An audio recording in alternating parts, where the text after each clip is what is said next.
নমস্কার, আমার নাম পিয়ালি টুডু। আমি কানলা কলেজের বিএড বিভাগের 4th সেমিস্টারের ছাত্রী। ইপিসি থ্রি কন্টেন্ট প্রস্তুতির জন্যে আমি 6ষ্ঠ শ্রেণীর পিঁপড়ে কবিতাটি নিয়েছি। কবিতাটি পড়ার আগে কবি অমিয় চক্রবর্তীর সম্পর্কে কয়েকটি কথা জেনে নেব। কবি অমিয় চক্রবর্তী জন্মগ্রহণ করেছিলেন 1901 খ্রিস্টাব্দে 10ই এপ্রিল। তিনি জন্মগ্রহণ করেছিলেন হুগলি জেলার শ্রীরামপুরে এবং মৃত্যুবরণ করেছিলেন 1986 সালে 12ই জুন।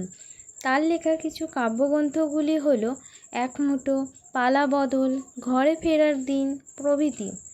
তিনি 1963 সালে সাহিত্য একাডেমি পুরস্কার পান।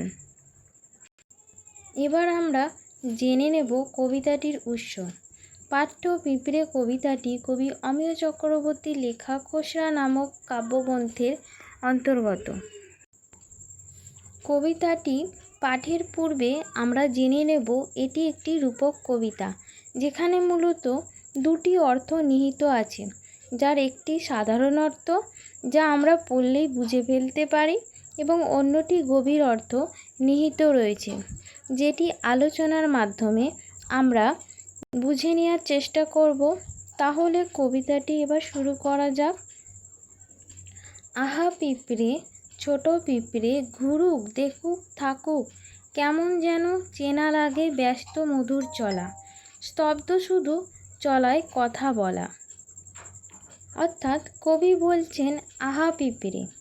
এই আহা শব্দটির অর্থ হলো তার প্রতি ভালোবাসা, হৃদয়ের অনুভব প্রকাশ করছেন কবি এই আহা শব্দের দ্বারা।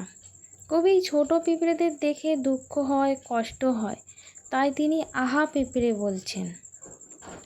এই ছোট পিঁপড়েদেরকে দেখে বলছে এই পিঁপড়েরা পৃথিবীতে থাকুক, তারাও দেখুক তারা এই যেভাবে চলছে, এই চলার মধ্যে যেন ব্যস্ততার মধুরতা আছে, যা সারিবদ্ধভাবে একজন আরেকজনের পিছনে লাইন দিয়ে সংঘবদ্ধভাবে তারা এগিয়ে চলছে।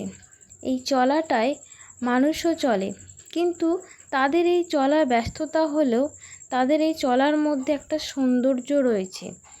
এটাকে দেখেই কবি যেন বলছেন আমার চেনা লাগে। এই স্তব্ধ চলার মধ্যেও এই যে চলছে, কবি প্রত্যক্ষ করছেন চলার মাধ্যমেই তারা যেন কথা বলছেন। তারপরে আলোয় গন্ধে ছুঁয়ে তার ওই ভুবন ভরে থাকুক, আহা পিঁপড়ে, ছোট পিঁপড়ে, ধুলোর রেণু মাখুক। এই ছোট পিঁপড়েদের গায়ে এসে বা তাদের শরীরে যখন আলোকিত হয়ে পড়ছে, আলোর যেন গন্ধ যেন তাদের গায়ে লেগে আছে। এই ভুবন মানে এই পৃথিবীর জুড়ে তারা থাকুক, এটা কবি যেন প্রত্যাশা করছেন। এই ছোট পিঁপড়েগুলো যখন এই ধুলোবালি ওড়ে, তখন তাদের গায়ে এই বালিকণা এসে পড়ে, তাই কবি বলছেন ধুলোর রেণু মাখুক। ভয় করে তাই আজ সরিয়ে দিতে কাউকে, ওকে চাইনি দুঃখ নিতে। তাই মানে কোনো পিঁপড়েকে সরিয়ে দিতে বা তাকে মারিয়ে দিয়ে কবির ভয় করে, কাউকে সরিয়ে দিয়ে মানে যখন এই পিঁপড়েদের দুঃখ কষ্ট হয়, এই পিঁপড়ের দুঃখ দেখে কবির হৃদয়েও বাঁধে, তাই তিনি তাদের দুঃখটাকে নিতে চান না। কে যেন প্রাণ আনলো কেন ওর পরিচয় কিছু, গাছের তলায় হাওয়ায় ভরে কোথায় চলে নিচু, আহা পিঁপড়ে, ছোট পিঁপড়ে, সেই অতলে ডাকুক। কে যেন প্রাণ আনলো, কেন বলছে? যেন একটা প্রাণ বার্তা নিয়ে এলো, পরিচয় নিয়ে এলো, যেন কে? পিঁপড়ের পরিচয় নিয়ে। গাছের তলা দিয়ে পিঁপড়েরা এগিয়ে চলেছে, হাওয়ায় ভরে, কেমন না সকালবেলায় নিচের দিকে পিঁপড়েরা যেন কোথায় চলে যাচ্ছে, সেই অতলে মানে সেই গর্তে বা গভীরের দিকে চলে যাচ্ছে, সেই গাছের তলায়, মানে সেখান থেকে কেউ যেন ডাক দিয়েছে, তাই তারা এগিয়ে চলছে। মাটির বুকে যারাই আছি এই দুদিনের ঘরে, তার স্মরণে সবাইকেই আজ ঘিরেছে আদরে। এই যে মাটির বুকে পিঁপড়েরা যেমন আছে, আমরাও তো তেমনই একই রকমভাবে সমানভাবে এই মাটির পৃথিবীতেই অবস্থান করছি।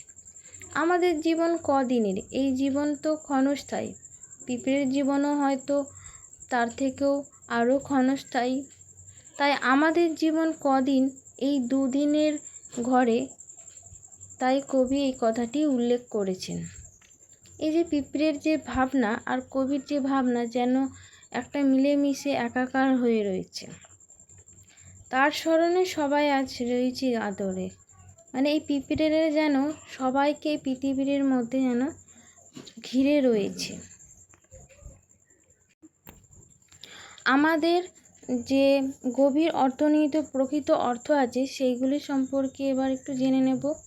আমাদের জীবনে আমরা প্রতি মুহূর্তে এই রকমভাবেই একঘেয়ে জীবনযাত্রা পালন করি। পিঁপড়েরাও তাদের জীবনযাত্রা পালন করে, তার মধ্যে কোনো একঘেয়ামি নেই। তারা সুন্দর সুস্থভাবে জীবনযাত্রা পালন করে একটা নিয়মে ছন্দবদ্ধভাবে। তাই মানুষের জীবন এবং পিঁপড়ের জীবনকে তুলনা করে কবিতায় কবি পিঁপড়ের প্রতি যে একটা সমবেদনা বা অনুভূতির সঞ্চার হয়েছে, তাই কবি এখানে তুলে ধরেছেন।